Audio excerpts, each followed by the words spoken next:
and I'd worked with him in his previous job in North Lincolnshire, so he and I knew each other, had known each other for a while, and he decided that he was going to use RBA or OBA from the start. And he also decided to focus on three, what he calls obsessions.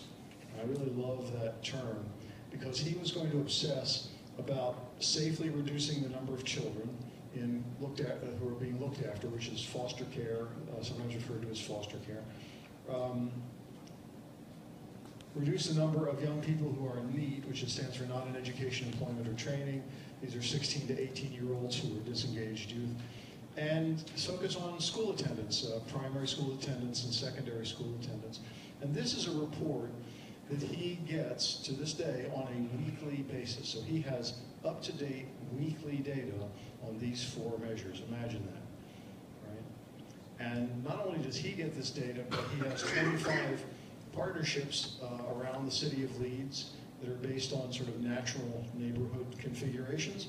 And they get this data on a monthly basis. And their job, their only job, is to make these four numbers better.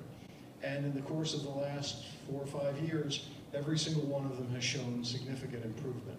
This is the number of looked after children. Now remember, this is not a 0 to 100 scale, so this makes it look bigger than it actually is a little bit. But if you look at the top dotted line there, that's the forecast, the trend line they were on. And in this period of time, they've brought it down. 250 fewer children in out-of-home care, $16 million pounds saved. These are the need rates. Again, the dotted line is the trajectory that they were on, and he brought this down so that 570 fewer young people are not engaged in education, employment, or training.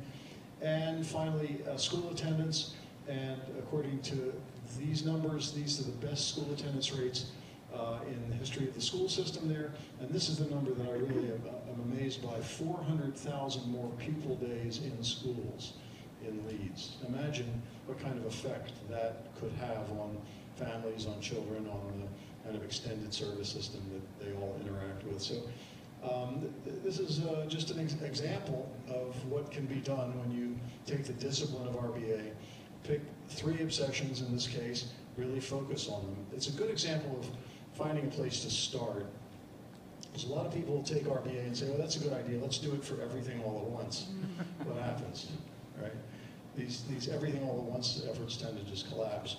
So this is fantastic. And my friend Con Hogan, so I don't know if you've ever met Con, some of you met him at one of the earlier conferences in Sydney, but he was the Director of Human Services in Vermont many years ago. And he had a saying that says, anywhere leads to everywhere. So no matter where you start, no matter what indicator or performance measure you decide to touch and work on, it's going to have ripple effects throughout the whole community, the whole service system.